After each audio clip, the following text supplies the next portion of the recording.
Assalamualaikum warahmatullahi wabarakatuh. Pemirsa, Lembaga Dakwah Islamiyah Indonesia Kalimantan Selatan pada hari Sabtu tanggal 20 November 2021 mengadakan diskusi dakwah dunia pariwisata dalam perspektif Islam dengan narasumber Wali Kota Banjarmasin Bapak Ibnu Sina dan Ustadz Hairani Idris.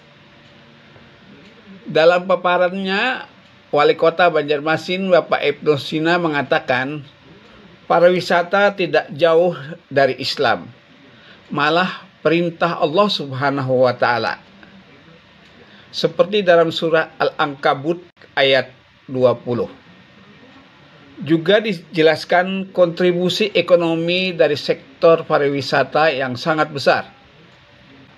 Selanjutnya dikatakan tentang pengertian pariwisata halal, tujuan pariwisata halal, fungsi pariwisata halal, juga peringkat Indonesia Muslim Travel Index.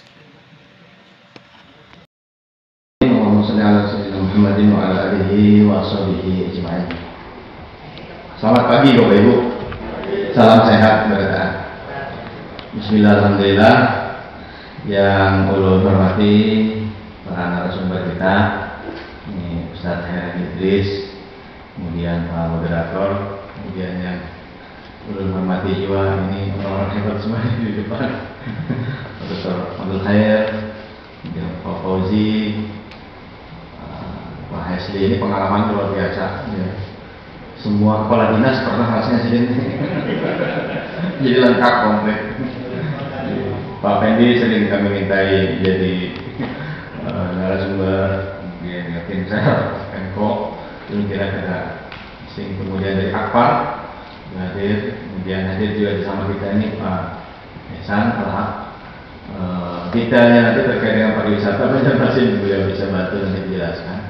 Nah, beliau adalah kepala dinas Budpat Kebudayaan Pariwisata Kota Banjarmasin. Beserta para peserta, seluruh peserta diskusi, hari ini temanya bagus banget ini. Diskusinya produktif, mudah-mudahan yang ke-6 luar biasa. Yang ke-7 apa pulangnya? Di pariwisata, kadang-kadang memang pariwisata itu identik dengan sesuatu yang jauh dari nilai Islam. Tapi sesungguhnya pariwisata itu sendiri adalah bagian dari perintah Allah Subhanahu wa Ta'ala. Seperti dalam surah Al-Ankabut ayat 20.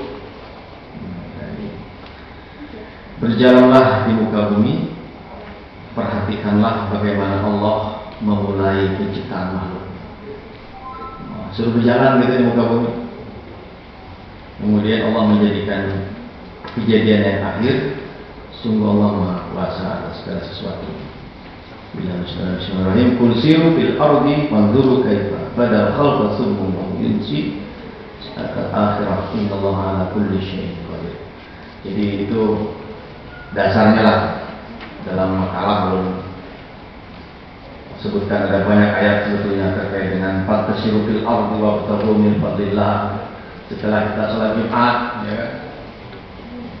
Fantasiru fil ardi, menyebarlah kalian di muka bumi. Amati, cermati, wabatagu min fadlillah, cari karunia Allah di sana. Nah, minta tolong ditayangkan bahan paparan. Makalahnya ada, ulun kirim kemarin, mudah-mudahan sudah di-print. Nanti sebagai referensi sedikit lah, walaupun hal lain nanti mungkin ulun sampaikan secara langsung dalam perspektif lain terkait dengan referensi dan juga Banjarmasin sedikit. Mudah-mudahan bisa tuntas 10 menit. Pertama, terkait dengan pariwisata. Ceruk pasar pariwisata ini luar biasa, 40 triliun kalau tidak salah laporan dari Kementerian Ekraf. Potensi yang menjadi captive market yang sangat besar untuk kontribusi pemulihan ekonomi dan juga segmen pasar yang sangat besar untuk bisa meningkatkan kesejahteraan. Karena multiplier efeknya. Jadi dampak turunan termasuk dari turunan dari pariwisata itu sendiri. Ini mungkin bisa rasanya ada di slide keberapa. Jadi yang soal potensi langsung aja mungkin di slide ke 12. Lompat nanti ya langsung. Slide ke-12. Nah ini dia. Ini potensi wisata halal di dunia pariwisata internasional dikenal juga sebagai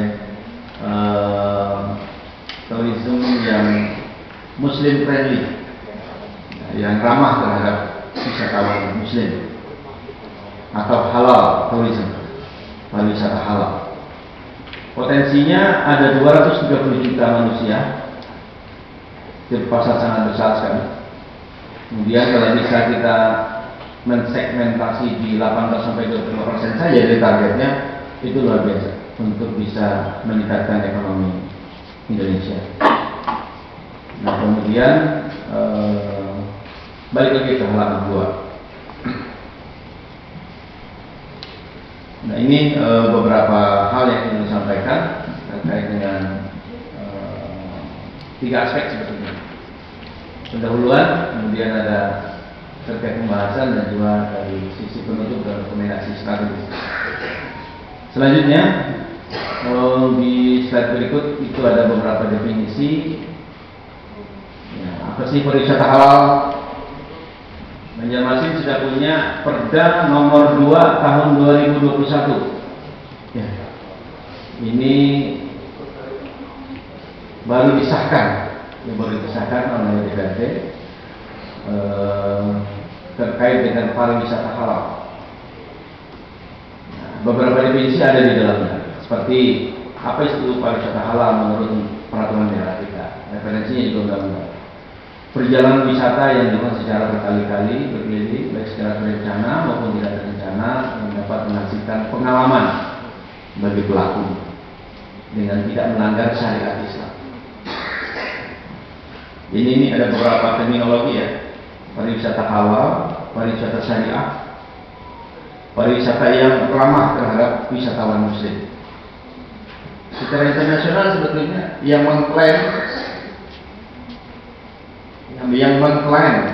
mendeklar bahwa tujuan destinasi wisata dunia yang ramah terhadap wisatawan Muslim itu justru Korea Selatan. Karena dia merasa bahwa banyak kedekatan, baik dari sisi kulinerinya ataupun juga tradisinya, yang kemudian bisa menjadi tempat yang nyaman bagi para wisatawan, khususnya ketika mencari makan yang halal tidak susah. Kemudian juga ada komunitas-komunitas Muslim di Masjid Itaewon misalnya, yang sangat akrab dengan wisatawan Muslim sebagai masjid terbesar di sana ya, kemudian diekspos. Nah kemudian yang selanjutnya, ketika bicara pariwisata, 3 aspek harus terpenuhi. Yang pertama, amenities, kenyamanan. Nyaman tidak tempat itu? Nyaman tidak? Ramah tidak? Yang kedua, ada atraksi. Ini 3A istilahnya: amenities, attraction, dan accessibility. Jadi 3 itu yang ada dalam unsur pariwisata. Amenitiesnya nyaman, suasananya, atraksinya ada. Makanya di Bung Terapung itu kan, pasar terapung kita itu bukan hanya ada aktivitas, tapi acil-acil itu kemudian dilatih untuk bisa baulah atraksi. Jadilah atraksi Jukung Barenteng, atraksi acil-acil pasar terapung dengan formasi tertentu yang menarik, formasi teratai, formasi barenteng, formasi macam-macam. Acil-acil itu bisa atraksi. Itu masukan juga dari Pak Menteri Pariwisata dulu waktu sebelum Pak Sandi. Nah, kemudian yang ketiga, akses. Ya. Bisa dijangkau tidak? Bagus tempatnya, tapi malih baru mendatangi. Karena juga bisa menjadi tempat yang nyaman. Ya. Jadi amenities, kenyamanan, kemudian atraksinya dan accessibility. Rasanya ini juga ada di tempat kita. Kalau di Banjarmasin ini semua akses. Kadang-kadang alih didatangi kemana aja bisa kita datangi. Nah, kemudian menuju pada layanan atraksi amenities dan accessibility tersebut agar memenuhi unsur ada pengalaman, ada experience yang dirasakan untuk memenuhi need, kebutuhan. Jadi kalau kita bicara misalnya 5 hierarki kebutuhan Maslow, yang tertinggi itu 4 dan 5 itu adalah esteem need. Setelah basic need, security, secondary. Ini kan masalah pangan, bahan, kemudian papan, sandang. Kemudian yang keempat itu adalah esteem need, butuh yang namanya semacam pengakuan. Kita itu butuh diakui keberadaan kita. Makanya titel, gelar, ya, sebutan apa saja itu pengakuan. Nah, manusia itu perlu yang namanya pengakuan. Kemudian yang paling tertinggi ternyata hierarki kebutuhan Maslow adalah self actualization, aktualisasi diri. Jadilah dalam bentuk filantropi, bersedekah, memberi. Itu ada sebuah nikmat berbagi, kenikmatan tersendiri yang dirasakan oleh orang-orang yang sudah terpenuhi semuanya kecuali pengakuan dan juga memberi. Ternyata kira-kira tertinggi kebutuhan kita itu punya punya kebutuhan dalam diri kita itu untuk memberi kepada orang lain. Tentu tidak dengan seperti tayangan-tayangan reality show itulah. Itu kan lebih mengeksplor sebetulnya, mengeksplor fakir miskin, mengeksplor sesuatu yang kemudian kemiskinan orang untuk kemudian menjadi bahan tayangan. Ya, tidak seperti itu, tapi lebih pada ketika seseorang itu bisa memberikan sesuatu. Ya. Ketika orang ingin memberi, tentu kan dia harus memiliki sesuatu. Fakir syai la yukti. Orang yang tidak punya sesuatu tidak bisa memberi. Nah, jadi itu kebutuhan, need, dan juga apa yang menjadi keinginan para wisatawan muslim. Nah, ini harus kita angkat sama-sama.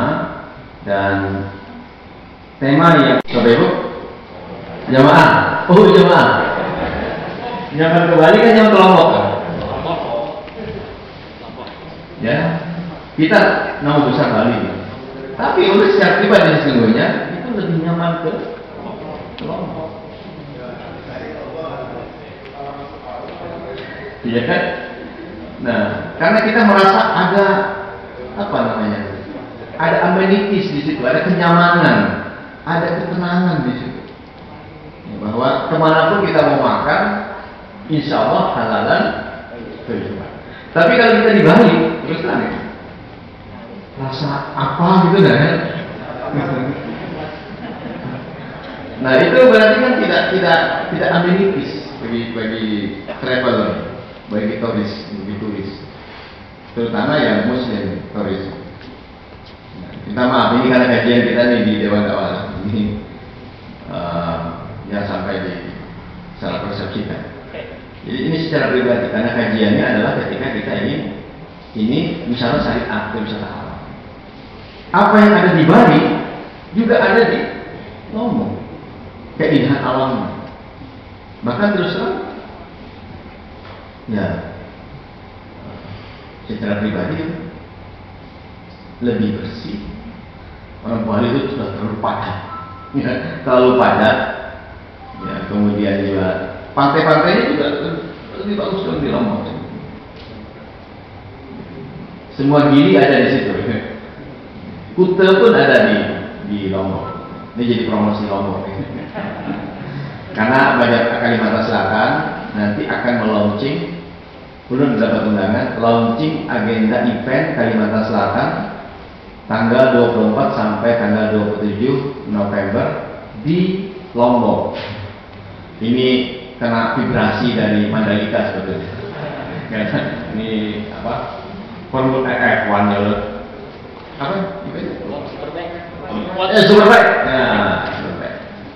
Pak Presiden kan sudah mencoba arena balapnya luar biasa.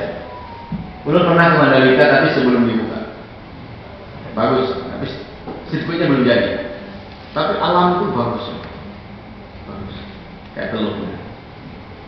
Tapi sepi.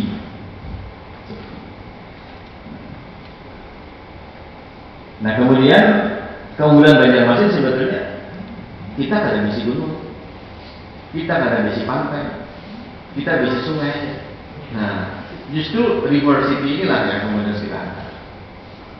Artinya ada tuh sesuatu yang kalau bagi para traveler muslim ya ketika ingin melihat surga di muka bumi ya datanglah ke Banjarmasin.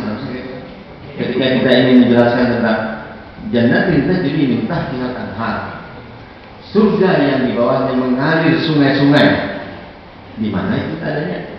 Nah, itu di Banjarmasin harusnya kan. Cuma surganya lebih dekat ini.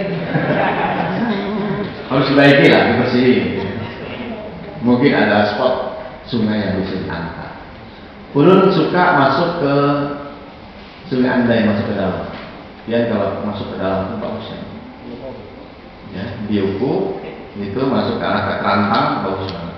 Bersih sungai. Banyunya pun jernih. Dan enceng gondoknya nggak ada. Karena bukan jaringan tidak masuk ke sana. Satu itu spot bagus, kemudian spot bagus yang kedua Kuing Kecil. Kuing Kecil ini sudah jadi destinasi lah, Kopdarusnya sudah ada di sana. Ini Pak Isan mengembangkan juga di situ dengan masyarakat.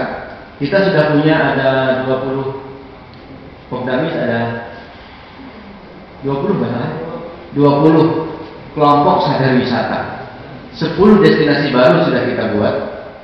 Jadi akhir masa jabatan periode pertama itu kami sempat mendress up kawasan untuk spot wisata yang baru di Banjarmasin, dan mudah-mudahan bisa dieksplor lagi setelah agak peninggalan Kalida. Biuku itu punya bagus spotnya dan sungainya sungai alami, kemudian juga Biukunya memang ada di situ juga, dan masyarakatnya juga 40 kakak itu sekeluargaan aja, jadi kawannya diarahkan untuk misalnya ini jadi homestay, ini jadi tempat wisata yang alami, anak pengalaman experience berjukung dan sebagainya itu bisa di situ.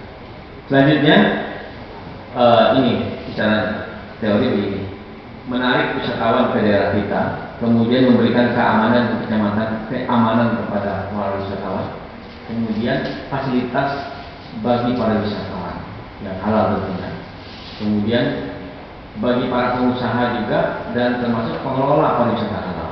Itu ada yang di dalam perda kita. Kemudian menciptakan daerah Banjarmasin sebagai kota pariwisata yang religius. Jadi sekali aja event haul guru sekumpul itu jutaan orang datang ya. Cuman sekali itu kayak apa? Secara rutin. Kalau kita cerita tentang event, Banjarmasin itu dulu punya 45 event, kalender event. Kita launching tahun 2019 terakhir di kementerian, dihadiri oleh para duta besar, dibantu oleh para sektor Pak Wamen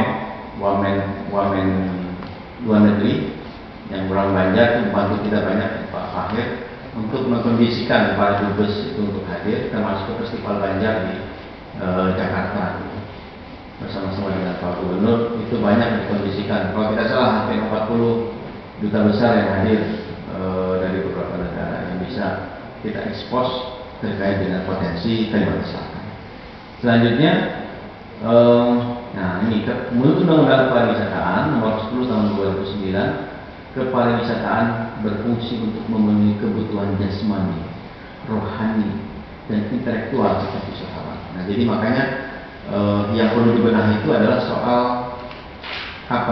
testimoni dan deskripsi suatu tempat, karena bicara pariwisata itu bicara tentang narasi, kisahnya apa, sehingga ada pengalaman orang tentang ketika misalnya kita wisata rohani sekaligus haji umroh, misalnya haji atau umroh, kan pian-pian pernah mendengarkan ceramah, membaca sesuatu dari sirah nabawiyah dan sebagainya. Ketika kita ke sana, oh di sini tempatnya, oh di sini tempatnya, ini kisahnya kayak ini. Bertemulah antara pengetahuan sebelumnya dengan fakta di lapangan, itu kepuasan tersendiri. Oh di sini dulu perang Tabuk di sini, perang Khandaq di sini. Itu kalau kita sudah punya pemahaman itu. Kemudian Ulun itu anak-anak mengulas spot pengalaman luar biasa, di mana sebetulnya perang tanding antara Raden Temenggung dengan Pangeran Samudra. Di mana anaknya itu? Di Balandian situ kan, menurut kisah ini lagunya anak biasa ya.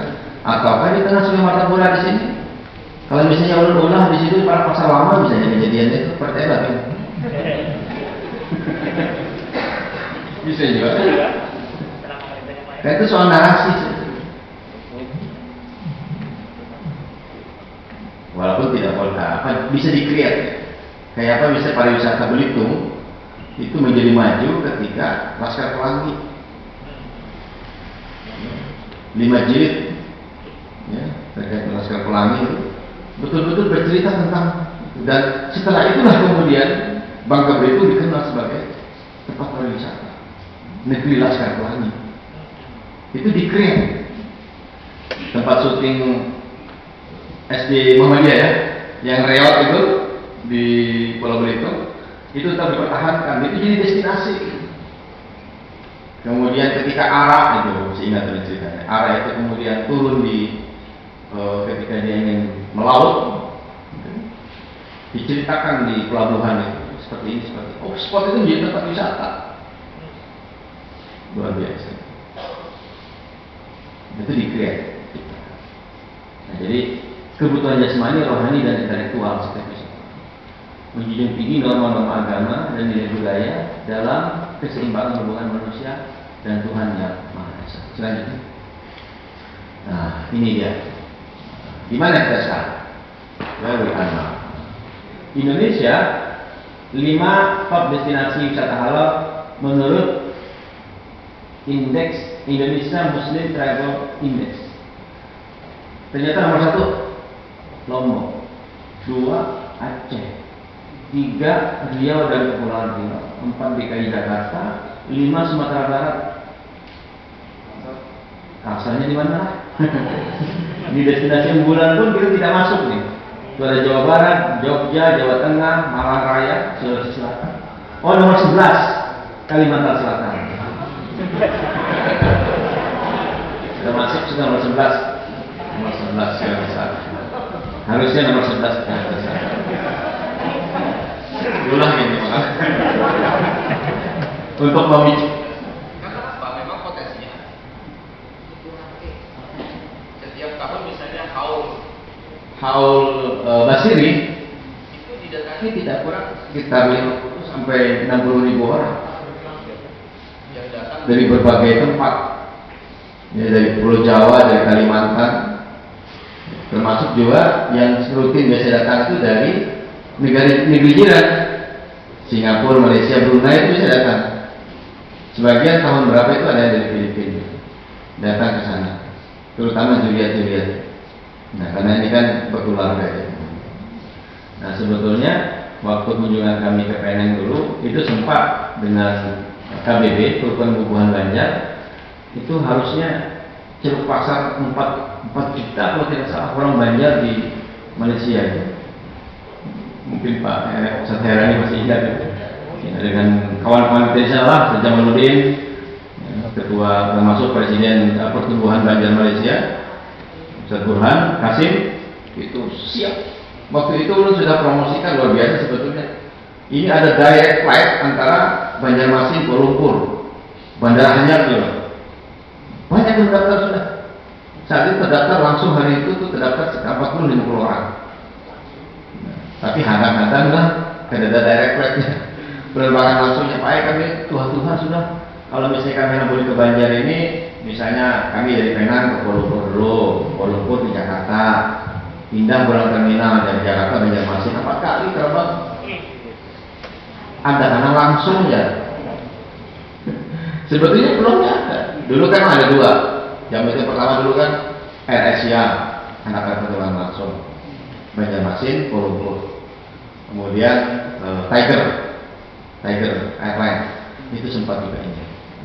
Nah, jadi itu bisa potensi kita kalau kemudian mau diangkat secara global seperti itu ya. Nah ini sasaran kita. Bahwa bisakah kita mengambil ceruk pasar wisatawan Muslim ini 230 juta wisatawan yang tercatat sebelum pandemi Pak. Ada dari luar itu sudah 3 ribuan ya. Kalau tidak salah 3.000 wisatawan mancanegara. Ya. Kalau data wisatawan Nusantara sekitar 500.000 kalau tidak salah yang datang ke Banjarmasin sebelum pandemi ya. Lanjut. Ya, menurut kira itu setelah pengantar nanti bisa diberikan dalam diskusi. Sudah 20 menit belum bicara, kelewatan 5 menit, mudah-mudahan bisa paling tidak pemantik diskusi dulu. Dan terima kasih masukan saran kalian, mudah-mudahan kita bisa berkembang dalam diskusi nanti. Sekian, terima kasih. Wassalamualaikum warahmatullahi wabarakatuh. Waalaikumsalam. Narasumber kedua, Bapak Hairani Idris, mengangkat kendala pariwisata disebabkan oleh pandemi. Selanjutnya, beliau berharap Banjarmasin bisa menjadi destinasi wisata halal yang unggul. Disebutkan juga semboyan-semboyan kota Banjarmasin yang sampai sekarang bernama Kota Beiman. Banjarmasin indah dan nyaman.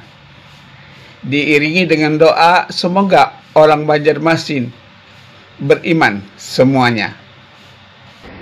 Assalamualaikum warahmatullahi wabarakatuh. Bismillah, alhamdulillah, wa syukru lillah, wa ni'matillah, wa barakallah, wassalatu wassalamu ala rasulillah wa ala alihi wa ashabihi wa mawala. Amma ba'du, wa qala Allah ta'ala fi kitabihil karim wa huwa asdaqul qailin. A'udzu billahi minasy syaithanir rajim. Bismillahirrahmanirrahim. Huwal ladzi ja'ala lakumul arda dhalulan famshu fi manakibiha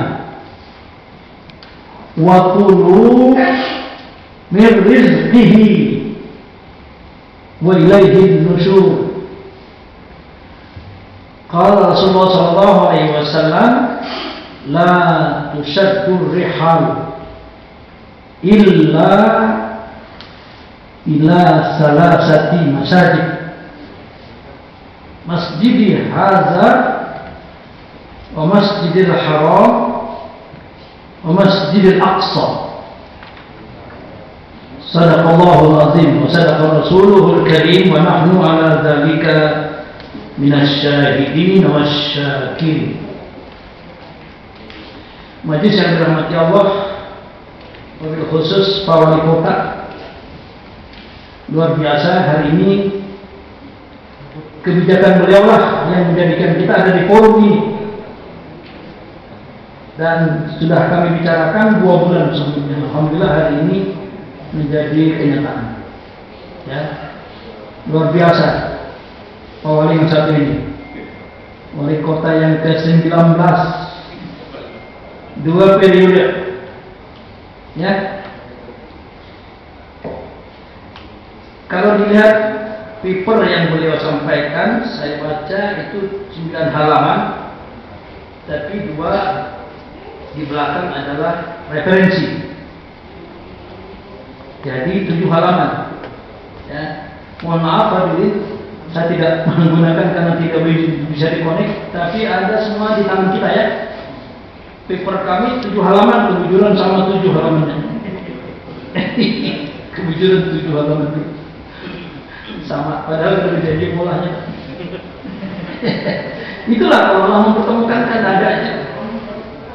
Nah, paper kami ini ya kalau dibaca 7 halaman ini, singkat-singkatnya ada 5 poin aja.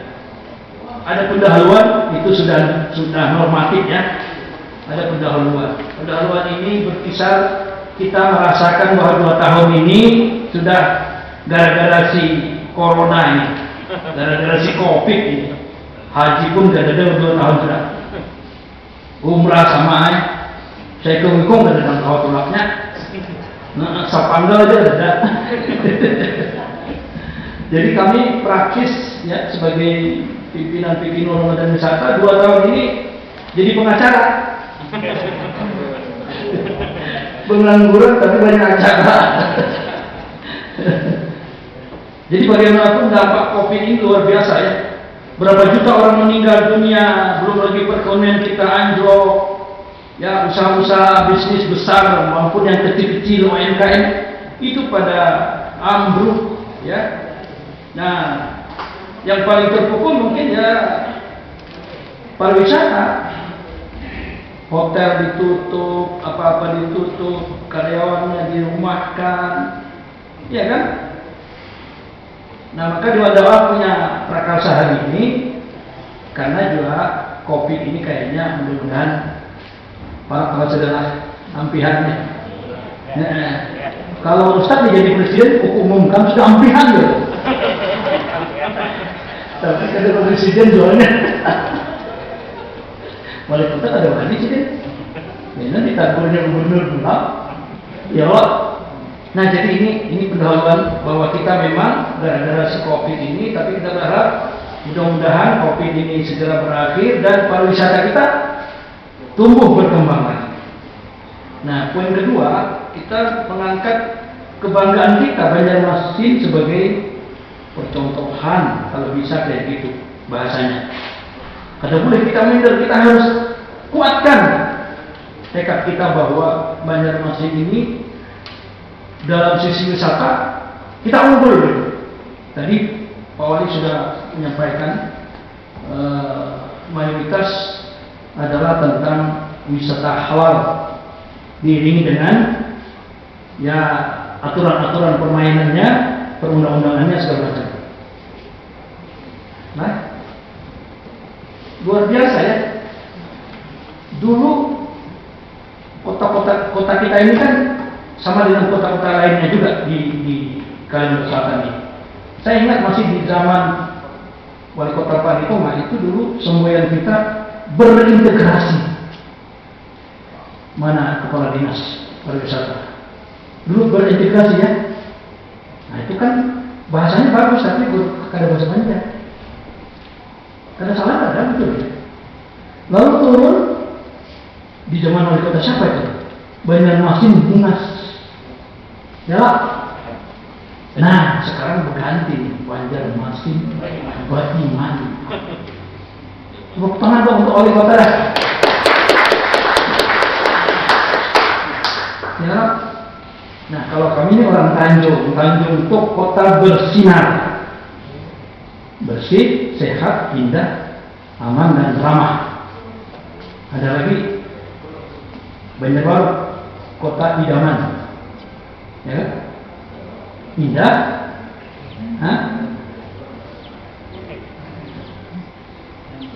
aman dan nyaman. Nah, Banjarmasin Baiman ya, ini luar biasa. Dari Bungas, dari berintegrasi ke Bungas, sekarang beriman. Baiman. Ini kan bahasa Banjarnya kental dan cocok. Orang Banjar ini mayoritas orang Islam. Mudah-mudahan beriman bertahan. Nah, ya Allah. Namun orang Bahari, maaflah orang Bahari itu main anak itu luar biasa. Bagus mungkin. Tidak tahu ini Sumatera saya. Kalau di Banjar juga hari orang main anak berzikir. Ya, la ilaha illallah, kan begitu. Muhammad Rasulullah. Ya Allah, ya Rahman, ya Allah, ya Rahim.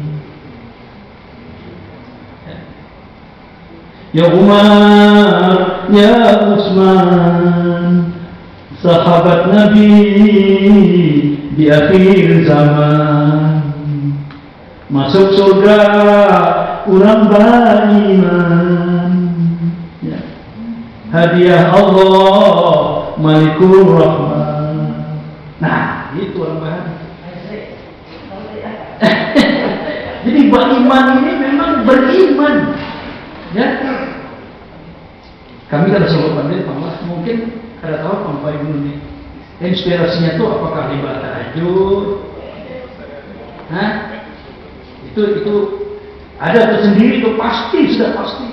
Karena orang yang berpikir besar mesti lahir pikiran-pikirannya itu.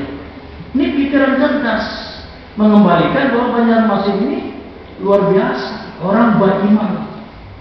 Nah, terus wisatanya ini mengandalkan sungai. Tadi sudah beliau singgung. Apabila kita sungai, ada sungai-sungai itu di dalam Al-Quran ada lebih kurang 50 ayat. Tapi selalu dikaitkan dengan surga. Tajri min tahtihal anhar. Maaf Ustaz, ambil dua ayat aja. Dibuka saja papernya di halaman 2. Itu pertama, wa basyiril ladzina amanu wa amilus shalihati annahum jannatin tajri min tahtihal anhar kullama ruziqu minha min samaratir rizqa qalu hadzal ladzi ruziqna min qablu wa utu bihi mutasyabihan wa lahum fiha azwajun mutahharatun wa hum fiha khalidun. Inilah Banjarmasin itu udah gambaran surga. Gambarannya ya, surganya belum sih. Surga dunia Banjarmasin ini asal dikelola dengan baik, ya kan? Nah, itu kan disampaikan berita gembira kepada mereka yang beriman, berbuat baik, beramal soleh, bahwa apa? Bagi mereka disediakan surga, mereka kekal di dalamnya. Coba kita rinci Banjarmasin, sungai, tuh luar biasa sungai kita ini. Walaupun dulu ini program itu dari zaman Pak Said sudah, tapi hari ini terlaksana. Ya, dalam Pak Said dan hari ini sudah pinggir sungai-sungai kita sangat luar biasa.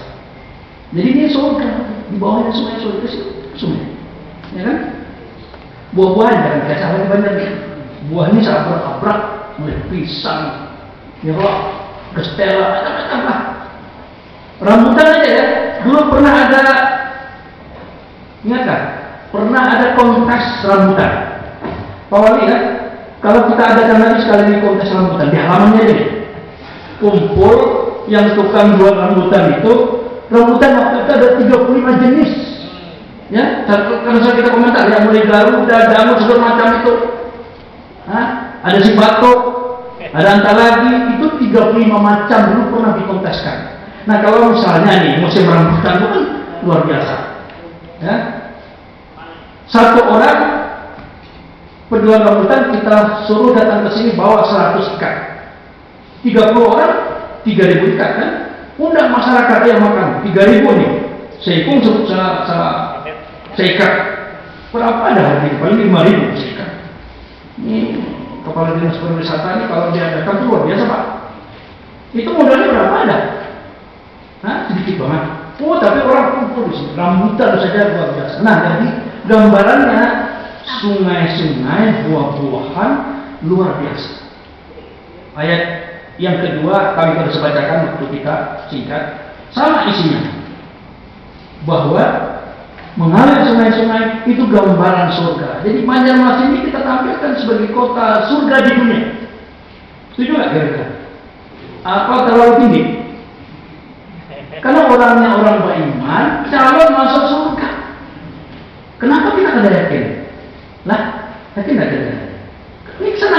sering ikut kumpul di surga. Ada Pak Wali, ada Pak Al-Salim, ya, bini bagus ada dia. Ya, nah, di surga boleh begini. Nah, asli. Senang kita kalau kita di surga semuanya. Jadi 2 ayat aja kita ambil di sini, halaman 2. Ya. Nah, karena di kota Banjarmasin ini di tengah-tengahnya Sungai Martapura, ini susah dicari di mana ada di dunia di dunia nggak Mesir ya.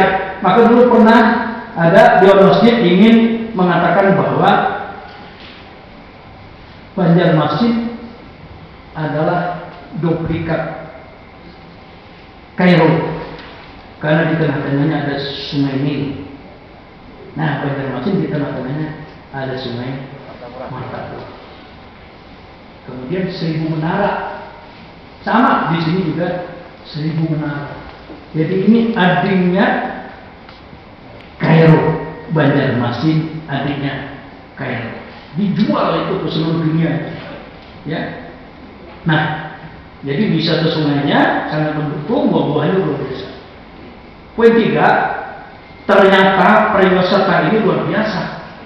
Pak Wali tadi saya lihat punya pian itu ada 9 ayat yang diketengahkan, walaupun tidak ditulis ayat-ayatnya. Saya tulis ayatnya itu, tapi nggak sempat dibacakan sekarang. 9 ayat yang dibawakan oleh Pak Wali. Nah, Ustaz hanya bawa 2 ayat ini, bahwa pariwisata itu disuruh oleh Allah tegas, perintah itu fi'il amar itu, dan langsung dicontohkan oleh Rasulullah SAW. Coba lihat tuh. Singkat aja, pendek, tapi ini ayat pariwisata ya, seluruh dunia internasional. Ini ayat di atas segala-galanya ini. Seharusnya kalau Menteri Pariwisata ini ikonnya, ya. Al-Mulk ayat 15. Saya bacakan di awal tadi. Huwallazi ja'ala lakumul ardha. Dia yang yaitu Allah menjadikan bagi kalian ardha, bumi, zalulan, mudah. Jadi bumi ini gak pernah protes ya. Kita bikin apa saja di bumi, ya, ulah rumah, ulah gedung, mau dibikin perumahan, ya kan, mau dibikin kebun, bikin sawah, nggak pernah dia keberatan. Ya, ada perintah Allah, famshu, itu kan perintah. Fi'il amar tuh, famshu, ya, betul kan? Paham, betul kan? Mana ada salah? Famshu, famshu. Jelajahi bumi itu, ya. Di mana kita dipertegas lagi ke seluruh penjurunya. Ini memang ayat pariwisata. Famsu di mana kita jelajahi seluruh penjurunya. Kemana saja? Mau ke utara, timur, barat, selatan, mau ke gunung, mau ke lembah, ke laut, semua. Generalis perintahnya itu. Nah, baru kalimat berikutnya itu kuliner. Wakulu, makan aja pian sebentar. Itu perintah tuh, wakulu, makan aja. Apa saya bilang ada di mana di kita datang itu. Wakulu rezeki, makan rezekinya. Jadi kemana kita pergi pasti ada makanannya. Lain-lain di Eropa sebelumnya, silahkan di komentar panjang lebar. Di Banjarnya aja, di kawasannya aja, ketupat kandangan. Ya Allah. Nah, bagusnya ini sih pernah buka restoran gitu. Nah, silahkan komentar itu. Waktu rezeki, makan rezekinya itu kuliner. Nah, Pak Wali kan sudah nih kuliner-kuliner kita kan di mana dikembangkan. Ya, silahkan komentar itu. Mau ke Eropa lain lagi makanan kita, ke Timur Tengah lain lagi makanan kita. Kemana kita pergi ada makanan di tempat itu khas. Tapi ingat, kemana Anda pergi, apa yang Anda makan, maka itu tuh halal tadi. Pak Wali bilang halal. Nah, tutup ayat itu, wa ilaihin nusyur. Kepadanya kita akan mempertanggungjawabkan yang kita makan itu halal atau tidak, yang kita datangi itu di mana, tempat maksiat, apakah tempat ketaatan, ya kan? Nah, kami dulu pernah diundang mahasiswa dulu, kami dulu pencinta alam. Kita diundang ceramah. Saya singkat aja, anakku sekalian atau saudara-saudara sekalian mahasiswa jadi pencinta alam, bagus sekalian alhamdulillah. Tapi alangkah baiknya kalian pencinta alam, tapi kalian lebih cinta kepada orang yang bikin alam. Iya kan? Ke gunung-gunung tinggi-tinggi mau ekspres sana. Tapi kalau zuhur dari sembahyang, apa kabar? Asar ditinggalkan, maghrib tertinggal, apa kabar? Ini luar biasa itu. Jadi silakan jadi pencinta alam, tapi Anda lebih baik lagi, ya, cinta kepada orang yang bikin alam. Itulah yang namanya, ya, wisata dalam perspektif Islam. Silakan dikomentar lagi, ada yang lebar.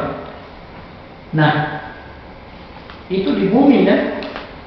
Ayat berikutnya Ar-Rahman ayat 33. Itu lagi-lagi Allah menantang kita, ya ma'syaral jinni wal ins in istata'tum an tanfuzu min aqtaris samawati wal ardh fanfuzu la tanfuzu illa bisultan.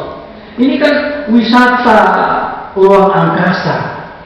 Kita ditantang oleh Allah. Silakan datang di ruang angkasa. Langit, bumi silakan didatangi. Tapi Anda tidak akan bisa mencapai itu kalau tidak dengan kekuatan. Sultan itu hari ini orang menerima itu adalah ilmu pengetahuan. Jadi wisata di bumi, wisata di langit, silakan. Allah menantang kita. Tapi Anda tidak mungkin bisa mencapai itu kecuali dengan sultan, dengan kekuatan. Oke, 2 ayat. Lalu hadis Nabi menyuruh kita kalau berjalan itu diutamakan ke masjid-masjid. Ya.